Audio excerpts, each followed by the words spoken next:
जय हिंद दोस्तों, आज हम बात करेंगे संख्या पद्धति पर। जो अत्यधिक प्रतियोगी परीक्षाओं में जिससे प्रश्न पूछे जाते हैं और बच्चे कंफ्यूज रहते हैं कि कौन सी संख्या क्या है, तो आज हम उन्हीं संख्याओं के बारे में बात करेंगे। जैसे पहली हो गई प्राकृत संख्याएं, दूसरी हो गई सम संख्याएं, तीसरी विषम संख्याएं, चौथी अभाज्य संख्याएं, पांचवी पूर्ण वर्ग संख्याएं, छठवीं पूर्ण घन संख्याएं। तो हमारे संख्या पद्धति का पार्ट 1 इतनी संख्याओं पर निर्भर रहेगा। चलिए शुरू करते हैं। पहली संख्या, आपसे निवेदन है कि पेन कापी अपने साथ रखें, जिससे आपको सुनने के साथ साथ आप लिख भी सकें और आपके समझ में अच्छी तरह से आए। तो पहली संख्या है प्राकृत संख्या। तो प्राकृत संख्याएं किसे कहते हैं? वे संख्याएं जिन्हें गिनी जा सकती हैं, वे सभी संख्याएं प्राकृत संख्या कहलाती हैं। आप बताइए, जब आप किसी भी चीज को गिनते हैं तो कैसे गिनते हैं? ऐसे गिनते हैं 1 2 3 4 5, या ऐसे गिनते हैं 0 1 2 3 4? कमेंट में बताइए।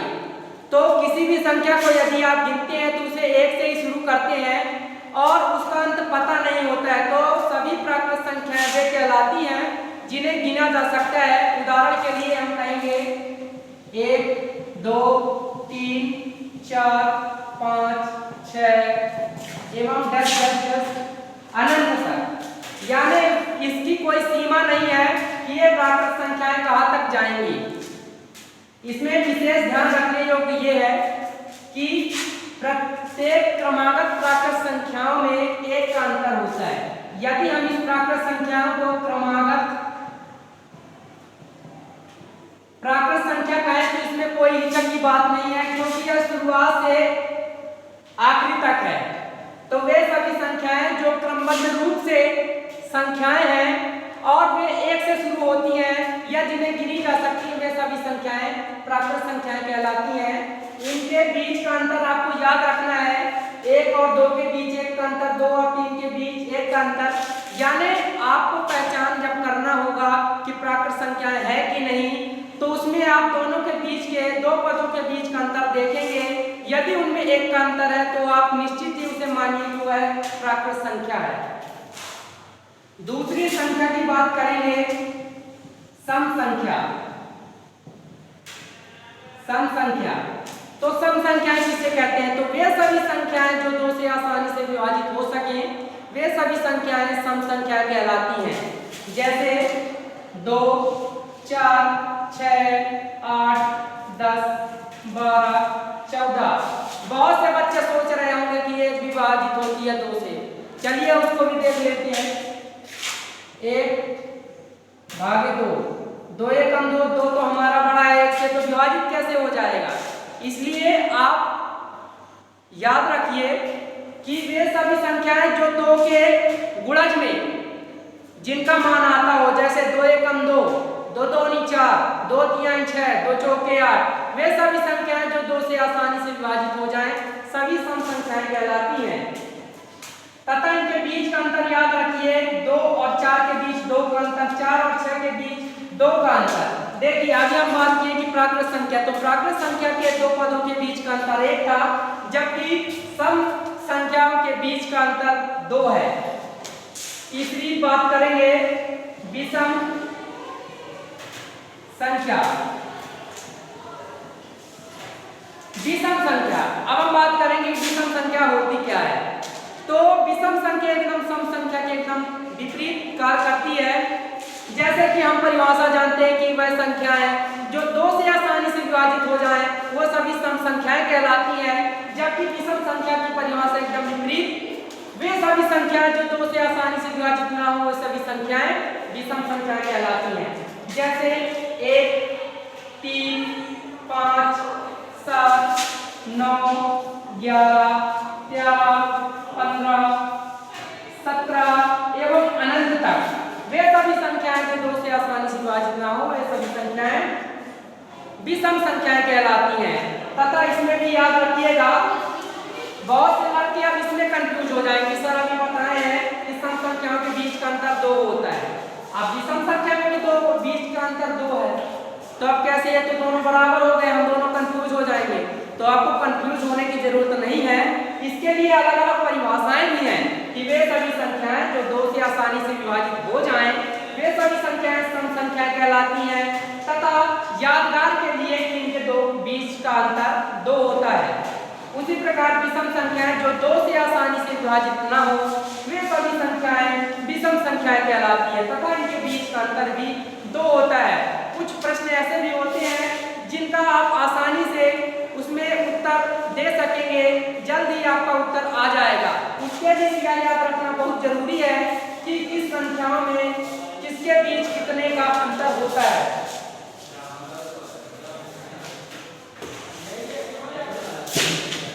चलिए हम लोग टॉपिक शुरू करते हैं। विषम संख्या के बाद है अपनी अभाज्य संख्या। अभाज्य संख्या, अभाज्य संख्या में बहुत से लड़के इतना कंफ्यूज हो जाते हैं कि कौन सी अभाज्य है कौन सी विषम है, उसी में उनको फर्क पता नहीं रहता है। तो अभाज्य संख्या के लिए हम आपको बता दें कि इसकी एक परिभाषा आप याद रखिए। वह परिभाषा यह है कि किसी भी संख्या का यदि 2 गुणज है तो वह संख्या अभाज्य संख्या है।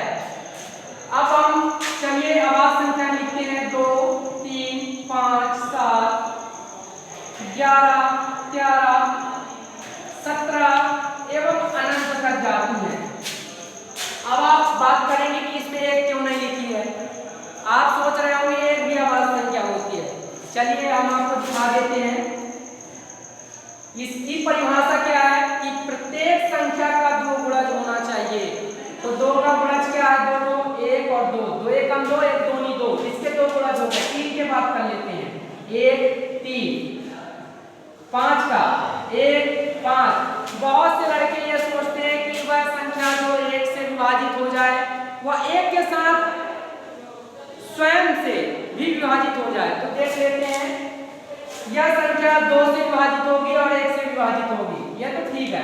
लेकिन जब 1 की बात करेंगे तो यह स्वयं से तो विभाजित होती है, तो स्वयं तो ये 1 ही है।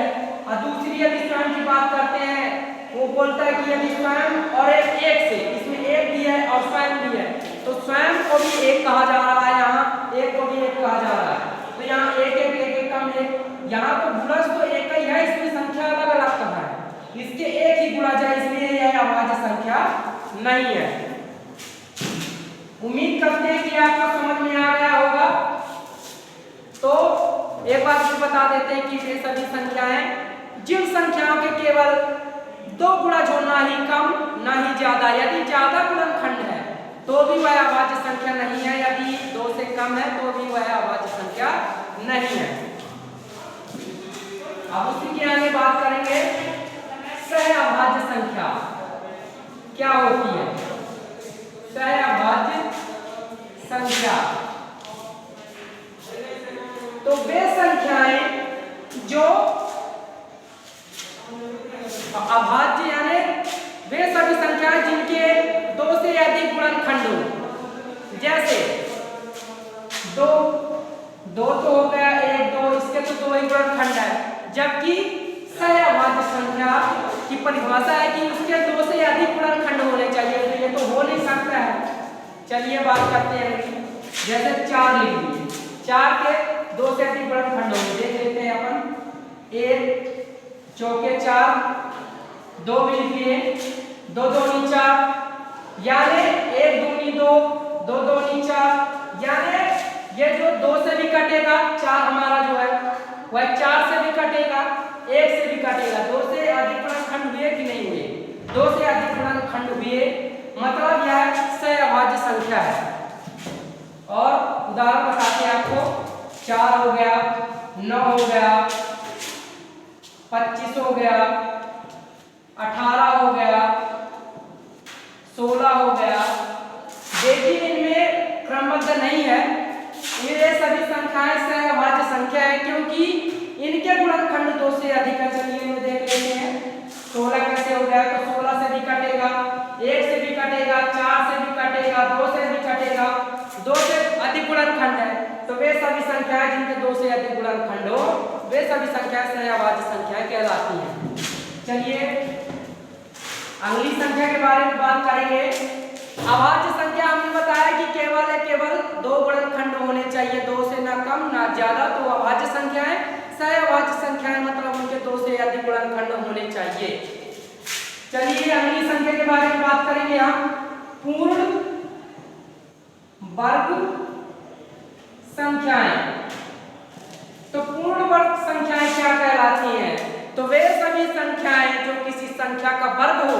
वर्ग से तात्पर्य यह है कि किसी भी संख्या की घात 2 है तो वह जो संख्या निकल के आएगी वह पूर्ण वर्ग कहलाएगी। जैसे 1 का वर्ग क्या होता है, यानी 1 की घात 2, 2 की घात 2, 3 की घात 2, 4 की घात 2, 5 की घात 2 एवं अनंत तक जाएंगे। इसकी कोई सीमा नहीं है।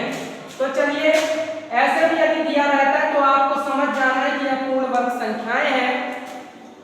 और यदि ऐसे दिया रहता है तो 1 का वर्ग क्या होगा, 1 एकम 1, 1 का वर्ग मतलब 1 गुणा 1, 2 का वर्ग मतलब 2 गुणा 2, 3 का वर्ग मतलब 3 गुणा 3, 4 का वर्ग यानी 4 गुणा 4, 5 का वर्ग यानी 5 गुणा 5। हम चाहे तो इसको शॉर्ट में भी बता सकते हैं, लेकिन हम चाहते हैं कि आप भी इसे सीख जाएं और आप भी प्रतियोगी परीक्षाओं में अच्छे से अच्छे मार्क्स पा सकें। तो ऐसे ये अनंत तक जाएगा। अब 1 एकम 1, 2 दूनी 4, 3 त्रिकाई 9, 4 चौके 16, 5 25, ये अनंत तक जाएगी। तो 1 4 9 16 25 एवं अनंत तक सभी संख्याएं पूर्ण वर्ग संख्याएं कहलाती हैं। ये सभी संख्याएं आपको हम बार बार बता रहे हैं, इसको आप कॉपी में नोट जरूर करते जाइएगा कि वे सभी संख्याएं जो किसी संख्या का पूर्ण वर्ग हो या वर्ग हो वह सभी संख्याएं पूर्ण वर्ग संख्याएं कहलाती हैं। चलिए अगली संख्या के बारे में बात कर लेते हैं। अपने इस पार्ट 1 के लास्ट संख्या, इसके आगे फिर और वीडियो बनाना है। तो अगली वीडियो के लिए हम बताएंगे कि पूर्ण वर्ग संख्या अपन पढ़ लिए, अब बताएंगे पूर्ण धन संख्याएं। पूर्ण धन संख्याएं। पूर्ण धन संख्या किसे कहते हैं? तो वे सभी संख्याएं जिन संख्याओं की घात 3 हो वह संख्या पूर्ण धन संख्याएं कहलाती हैं।